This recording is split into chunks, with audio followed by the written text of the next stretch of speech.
নমস্কার। বাংলা সাহিত্য চর্চার গল্প পাঠের আসরে আজকের নিবেদন শরদিন্দু বন্দ্যোপাধ্যায়ের গল্প সাপের হাঁচি। শুনতে থাকুন।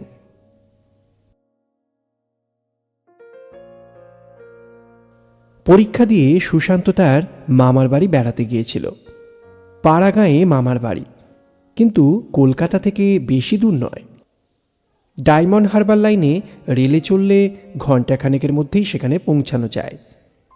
সকালবেলা প্রায় 8:30টার সময় সেখানে উপস্থিত হয়ে সুশান্ত দেখল মামার বাড়িতে হৈ হৈ কাণ্ড বেঁধে গেছে। মামা বেশ ভারী কিলো, বয়স হয়েছে, কিন্তু তার মাথা একেবারে খারাপ হয়ে গেছে। তিনি কখনো দুহাতে নিজের মাথার চুল ছিঁড়ছেন, কখনো ভীষণ চিৎকার করে গাঁ শুদ্ধ লোককে গালাগাল দিচ্ছেন। ওদিকে বাড়ির ভিতরে মামিমা গলা ছেড়ে কান্না শুরু করে দিয়েছেন। তার গলার আওয়াজ যদিও খুব উঁচুতে উঠেছে, তবু তিনি যে ঠিক কী বলছেন তা এক বর্ণও বোঝা যাচ্ছে না।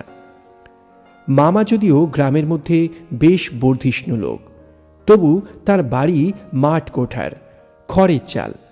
এ অঞ্চলে পাকা বাড়ির বড় একটা রেওয়াজ নেই। চণ্ডীমণ্ডপে মামাকে ঘিরে অনেক লোক বসেছিল। সুশান্ত সেখানে গিয়ে মামাকে প্রণাম করে বলল, কি হয়েছে মামা? মামা মাথা থেকে এক মুঠি চুল ছিঁড়ে ফেলে বললেন, আমার সর্বনাশ হয়ে গেছে রে বাবা।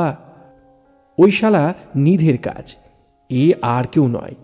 নিধে আজ 1.5 মাস হলো জেল থেকে বেরিয়েছে। ব্যাটা দাগি চোর, ও ছাড়া আর কারো কাজ নয়। সুশান্ত জিজ্ঞাসা করল, কিন্তু হয়েছে কি? নিধে কে?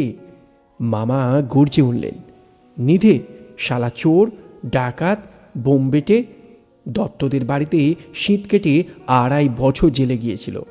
এবার তাকে ফাঁসি দিয়ে তবে আমি ছাড়ব।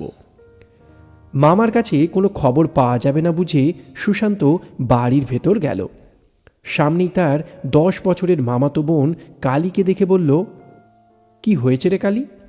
কালী অমনি কেঁদে ফেলে বলল, ও দাদা, আমার টায়রার হাড় ই।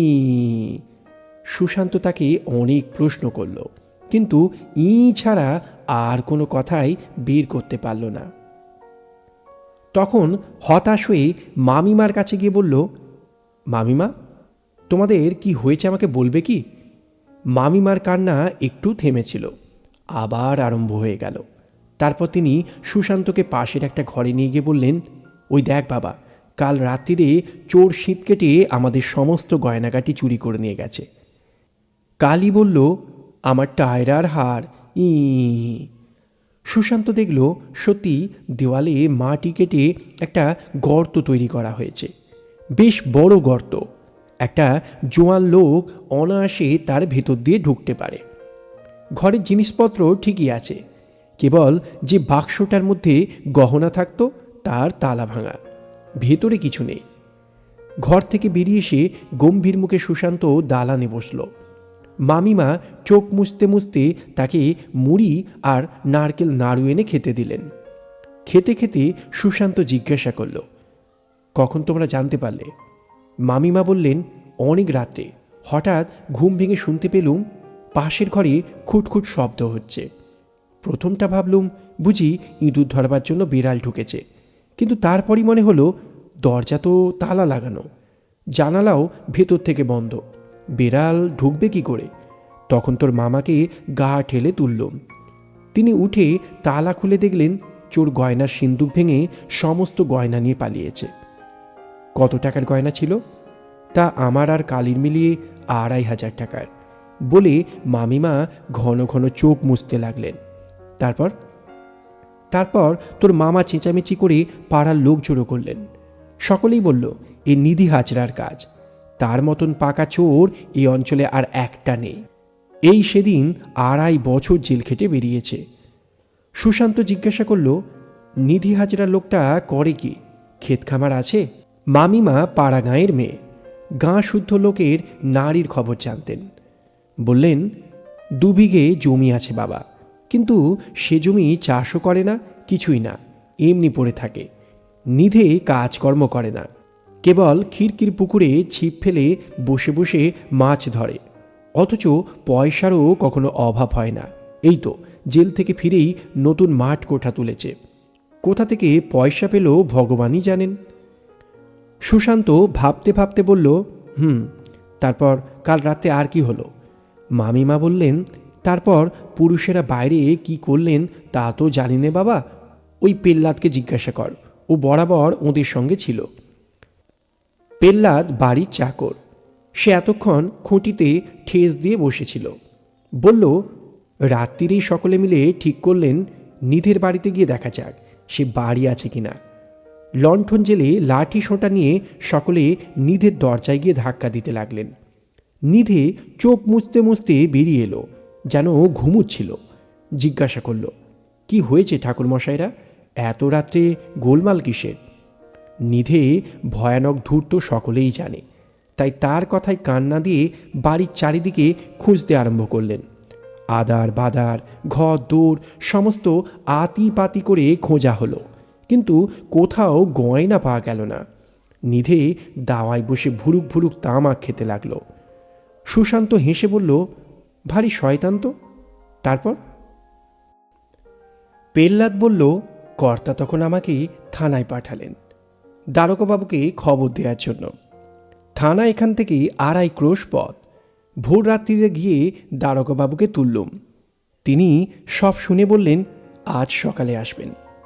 সুশান্ত মুড়ি চিবোতে চিবোতে বসে শুনছিল। অনেকক্ষণ চুপ করে রইল। তারপর জিজ্ঞাসা করল, আচ্ছা মামিমা, গয়না ছাড়া আর কিছু চুরি যায়নি?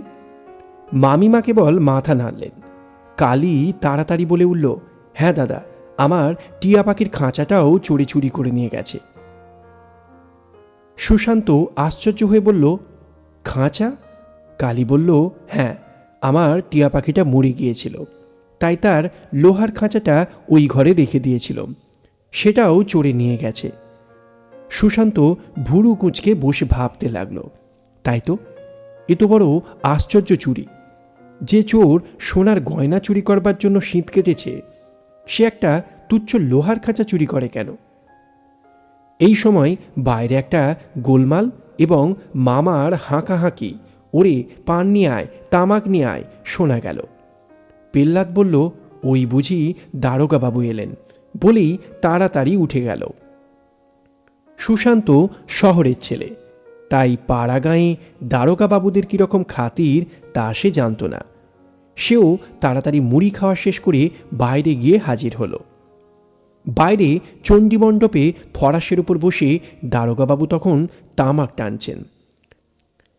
একজন কনস্টেবল আর গাঁয়ের 2 জন চৌকিদার নিচে একটু দূরে উবু হয়ে বসে আছে। চৌকিদারেরা খাতির করে কনস্টেবলকে খৈনি টিপে দিচ্ছে। দারোগাবাবুর বয়স হয়েছে, মুখ দেখলেই বোধ হয় বেশ বিচক্ষণ লোক। তিনি চোখ বুজে তামাক টানতে টানতে সমস্ত শুনলেন। তারপর বললেন, এ নিধে হাজরার কাজ বলেই মনে হচ্ছে, সে ছাড়া আর কেউ হতে পারে না। কারণ এ তল্লাটে আর যত সিঁধেল চোর আছে সবাইকে আমি হাজতে পড়েছি। নিধেটা পরিপক্ক শয়তান, মিটমিটে ডান। চৌকিদারদের ডেকে জিজ্ঞাসা করলেন, হ্যাঁ রে, তোরা তো গ্রাম পাহারা দিস, কাল নিধিকে দুপুর রাত্রে ঘর থেকে বেরুতে দেখেছিস? চৌকিদারেরা হাত জোর করে বলল, আগে না হুজুর। দারোগাবাবু তখন বললেন, আচ্ছা চলুন, নিধের ঘরখানা তল্লাশ করে দেখা যাক। সে দাগি আসামি, তার ঘর যখন ইচ্ছে খানা তল্লাশ করা যেতে পারে। সে যখন গাঁ থেকে বেরোয়নি তখন চোরাই মাল তার বাড়িতেই আছে। মামা বললেন, কিন্তু তার বাড়ি কাল রাত্রিরেই আমরা খুব ভালো করে খুঁজেছি। দারোগাবাবু হেসে বললেন, মুখুজ্জেমশাই, আপনাদের খোঁজা আর আমাদের খোঁজার অনেক তফাৎ। সাপের হাঁচি বেঁধেই চেনে, জানেন তো। চলুন। দারোগাবাবুর সঙ্গে অনেকে চললেন। সুশান্তও গেল। নিধিরাম হাজরার বাড়ি মিনিট 10 রাস্তা। যেতে যেতে সুশান্ত ভাবতে লাগলো কেবল সেই খাঁচাটার কথা। ভারী আশ্চর্য ব্যাপার তো, চোর খাঁচা চুরি করলো কেন? পাখি পুষবে বলে? দূর। তবে ভাবতে ভাবতে সুশান্তর মাথায় একটা বুদ্ধি খেলল। ঠিক তো, খাঁচা চুরি করবার উদ্দেশ্য আর কিছু নয়, গয়নাগুলো একসঙ্গে তার মধ্যে পুরে কোথাও লুকিয়ে রাখবে। কিন্তু কোথায় লুকিয়ে রাখবে? গাছের ডালে কিংবা চালের পাতায় টাঙিয়ে রাখলে তো আর চলবে না, তাহলে যে দেশশুদ্ধ লোক দেখতে পাবে। তবে একটা লোহার খাঁচা কোথায় লুকিয়ে রাখলে কেউ দেখতে পাবে না। নিধে হাজরার বাড়িতে নিধে ছাড়া আর কেউ ছিল না। দারোগাবাবু দরজায় ধাক্কা দিতে লাগলেন, কিন্তু নিধের দেখা নেই। অনেকক্ষণ দৌড় ঠেলাঠেলি আর হাঁকাহাঁকির পর নিধে এসে দৌড় খুলে দিয়ে সামনে দারোগাবাবুকে দেখে ভক্তি ভরে প্রণাম করে বললে, আস্তে আজ্ঞা হোক হুজুর মশাই। দারোগাবাবু চোখ পাকিয়ে বললেন, এতক্ষণ কোথায় ছিলি রে হতভাগা, কি করছিলি? নিধে হাত জোর করে বলল, আগে কর্তা, খিরকিরি পুকুরে মাছ ধরছিলুম। নিধের চেহারাটি বিঁটে খাটো, তেল চুকচুকে কোষ্টি পাথরের মতো রং, মুখে শেয়ালের মতো ধূর্ততা মাখানো। দারোগাবাবু তাকে ধমক দিয়ে বললেন, ব্যাটা, জেল থেকে বেরিয়েই আবার আরম্ভ করেছিস? এবার পাকা 10টি বছর ঘানি টানতে হবে, তা জানিস? নিধে মিটমিট করে চেয়ে বলল, কর্তা, আমি কিছু জানি না, মা কালী দিব্যি। কাল রাতে ঘরে দৌড় দিয়ে ঘুমোচ্ছিল। দাদা ঠাকুর দেশশুদ্ধ লোক নিয়ে এসে ঘরে হানা দিলেন। গরিব মানুষ, কারো সাথেও থাকি না, পাঁচেও থাকি না। আমারই ওপর এত জুলুম কেন বলুন দেখি? সবাই মিলে ঘরদোর ওলট পালট করে দিয়ে চলে গেলেন। এখন আবার হুজুর এসেছেন। বেশ, আপনিও খানা তল্লাশ করুন। যদি আমার বাড়ি থেকে কিছু পাওয়া যায়, তখন আমাকে কড়াক্কর করে বেঁধে নিয়ে যাবেন। খানা তল্লাশ করব বলেই তো এসেছি, এই বলে দারোগাবাবু ভেতরে ঢুকলেন। মামা, সুশান্ত আর দুজন সাক্ষী তাঁর সঙ্গে সঙ্গে গেল। কনস্টেবল দোরগোড়ায় পাহারায় রইল। পাড়ার লোকেরা বাইরে জটলা পাকাতে লাগল। দারোগাবাবু নিধের বাড়ির গোয়াল থেকে আরম্ভ করে রান্নাঘর পর্যন্ত তন্ন তন্ন করে খুঁজতে আরম্ভ করলেন। কিন্তু সুশান্ত তাতে মন উঠল না। তার কেবলই মনে হতে লাগলো, এখানে নেই, এখানে নেই। একটা ঘরে অনেক ভাঙাচোরা পুরনো জিনিস রাখা ছিল। সেই ঘরে ঢুকে সুশান্ত দেখল একটা পাখির খাঁচা পড়ে রয়েছে। বাঁশের খাঁচাটা হাতে তুলে নিয়ে সুশান্ত দেখল সেটা বেশ ভালো অবস্থাতেই রয়েছে, ভেঙে চুরে যায়নি। তার মনে বড় ধোঁকা লাগলো। নিধের ঘরেই যখন খাঁচা রয়েছে, তখন সে অনর্থক খাঁচা চুরি করতে গেল কেন? তারপর বিদ্যুতের মতো এক নিমেষে সে সমস্ত ব্যাপারটা বুঝে নিল। আরে, এটা যে কঞ্চির খাঁচা, এতে কাজ চলবে কি করে? আবিষ্কারের উত্তেজনায় তার বুকের ভেতর ঢিপ ঢিপ করতে লাগলো, কিন্তু সে কাউকে কিচ্ছু বলল না। দারোগাবাবু তখন নিধেকে দিয়ে উঠানের এক কোণ কোদাল দিয়ে খোঁড়াচ্ছিলেন। অন্যদিকে তাঁর লক্ষ্য ছিল না। সুশান্ত এই ফাঁকে চুপি চুপি খিড়কির দরজা দিয়ে বেরিয়ে গেল। সামনেই খিড়কির পুকুর। পুকুরটি ছোট্ট, কিন্তু খুব গভীর। কালো জল দেখেই বোঝা যায়। জলের ধারে ধারে বাবলার ডাল ফেলা আছে, যাতে চোরে জাল ফেলে মাছ চুরি করতে না পারে। সুশান্ত দেখল ঘাট থেকে ছিপ ফেলা রয়েছে। ফাতনাটি পুকুরের প্রায় মাঝখানে উঁচু হয়ে আছে। নিথর জলে ঢেউ নেই, একটা মাছও ঘাই মারছে না। এদিক ওদিক চেয়ে সুশান্ত ছিপটি তুলে নিল। ছিপের সুতোর ডগাটি যেখানে বড়শি বাঁধা থাকে হাতে তুলে নিয়ে বেশ ভালো করে দেখল। তার মুখে একটু হাসি ফুটে উঠল। সে আবার ছিপটি যেমন ছিল তেমনিভাবে রেখে আস্তে আস্তে ফিরে এলো। সদর দরজা দিয়ে বেরিয়ে এসে সে পেল্লাতকে আড়ালে ডেকে নিয়ে বলল, পেল্লাত, দুটো বড়শি জোগাড় করতে পারিস? পেল্লাত বলল, পারি দাদাবাবু, বাড়িতেই আছে। তবে যা, চট করে নিয়ে আয়। পেল্লাত চলে গেল। সুশান্ত বাড়ির ভেতর ফিরে গিয়ে দেখল দারোগাবাবু হতাশ হয়ে দাওয়ার ওপর বসে পড়েছেন। মামারও মুখ শুকনো, কেবল নিধের চোখ মুখ দিয়ে যেন একটা আনন্দের জ্যোতি বেরোচ্ছে। দারোগাবাবু বললেন, নিধে, এখনো মাল বের করে দে, তোকে অল্পে ছেড়ে দেব। নিধে বলল, হুজুর মা বাপ, ইচ্ছে করলে মারতে পারেন, কাটতে পারেন, আমি কিছু জানি না। দারোগাবাবু আর কি করবেন, চুপ করে রইলেন। নিধির বিরুদ্ধে প্রমাণও তো কিছু নেই যে তাকে গ্রেপ্তার করে নিয়ে যাবেন। তখন সুশান্ত আস্তে আস্তে বলল, আমি জানি নিধে চোরাই মাল কোথায় লুকিয়ে রেখেছে।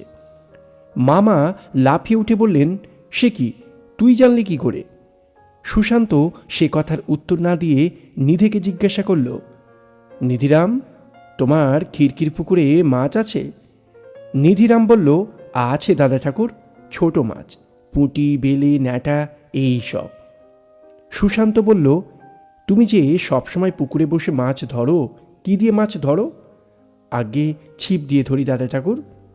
সুশান্ত একটু হেসে জিজ্ঞাসা করল, ছিপ দিয়ে? বড়শি থাকে তো? নিধির মুখ এতটুকু হয়ে গেল, চোখে ভয়ের ছাপ পড়ল। সে আমতা আমতা করে বলল, আগে তা তা থাকে বই কি। এই সময় পেল্লাত দুটো সুতোই বাঁধা বড়শি এনে সুশান্তর হাতে দিতেই সে বলল, দারোগাবাবু, একটা মজা দেখবেন তো আসুন, কিন্তু তার আগে নিধিরামের হাতে হাত করা দিলে ভালো হয়। সুশান্তর কথাবার্তা শুনে সকলে অবাক হয়ে গিয়েছিল। 17 বছর বয়সের ছেলের মাথায় যে এত বুদ্ধি থাকতে পারে তা কেউ কল্পনাও করতে পারেনি। দারোগাবাবু কনস্টেবলকে ডেকে নিধিরামকে দড়ি দিয়ে বাঁধবার হুকুম দিলেন। তারপর সুশান্ত সকলকে নিয়ে খিড়কির ঘাটে গেল। জল থেকে ছিপ তুলে নিয়ে সুশান্ত সকলকে দেখিয়ে বলল, এই দেখুন নিধিরাম কেমন মজার মাছ ধরে, বড়শি নেই, শুধু একটু রাংতা। সকলে অবাক। দারোগাবাবু বললেন, তাই তো। সুশান্ত বলল, নিধিরাম ভারী চালাক, পাছে কেউ সন্দেহ করে তাই পুকুরে ছিপ ফেলে রেখেছে। ছোট্ট পুকুর, তলায় যদি কিছু থাকে বড়শিতে আটকে উঠে আসবে, কিন্তু ছিপে যে বড়শি নেই তা তো আর কেউ জানে না, তাই সবাই ভাবে পুকুরে কিচ্ছু নেই, থাকলে ছিপে উঠে আসতো। কি বলো নিধিরাম, ঠিক কি না? নিধিরাম নির্বাক, তার মুখে আর কথাটি নেই। সুশান্ত বলল, এবার দেখুন কি করে সত্যিকারের মাছ ধরতে হয়। এই বলে বড়শি দুটো ছিপের সুতোয় বেঁধে নিয়ে জলে ফেলল। বড়শি তলিয়ে গেল। তারপর টান মারতেই বড়শি একটা ভারী জিনিসে আটকাল। সুশান্ত সাবধানে সুতো ধরে টানতে টানতে বলল, কিসে আটকেছে বলুন দেখি? বুঝতে পারেননি? খাঁচা, কালির টিয়া পাখির খাঁচা। পুঁটলি বেঁধে জলে ফেললে পাছে কাপড় পচে গিয়ে গয়নাগুলো হারিয়ে যায়, তাই লোহার খাঁচার ব্যবস্থা। কতদিনে পুকুর থেকে চোরাই মাল তোলবার সুবিধে হবে তা তো নিধিরাম জানত না। সুতো ধরে টানতে টানতে শেষে সত্যি সত্যি একটা লোহার খাঁচা বড়শিতে লেগে উঠে এলো। মামা ছুটে গিয়ে খাঁচার মধ্যে হাত পুড়ে ভেতর থেকে সব জিনিস বের করলেন। দেখা গেল মামিমা আর কালীর সমস্ত গয়নাই সেখানে রয়েছে, একটিও খোয়া যায়নি। মামা আহ্লাদে আটখানা হয়ে সুশান্তকে জড়িয়ে ধরে বললেন, ছেলে নয়, হীরের টুকরো। এমন বুদ্ধি কেউ দেখেছ? আর হবেই না বা কেন, মামার ভাগ্নে তো, কথায় বলে নরানাং মাতুলক্রম। দারোগাবাবুও খুশি হয়ে সুশান্তর পিঠে চাপড়ে বললেন, খাসা ছেলে, চমৎকার ছেলে, বেঁচে থাকো বাবা, আশীর্বাদ করি দারোগা হও। শরদিন্দু বন্দ্যোপাধ্যায়ের গল্প সাপের হাঁচি। আমাদের গল্প পাঠ যদি ভালো লাগে অবশ্যই চ্যানেলটির সঙ্গে থাকবেন, প্রয়োজনে সাবস্ক্রাইব করতেও ভুলবেন না। সঙ্গে থাকার জন্য সকলকে ধন্যবাদ।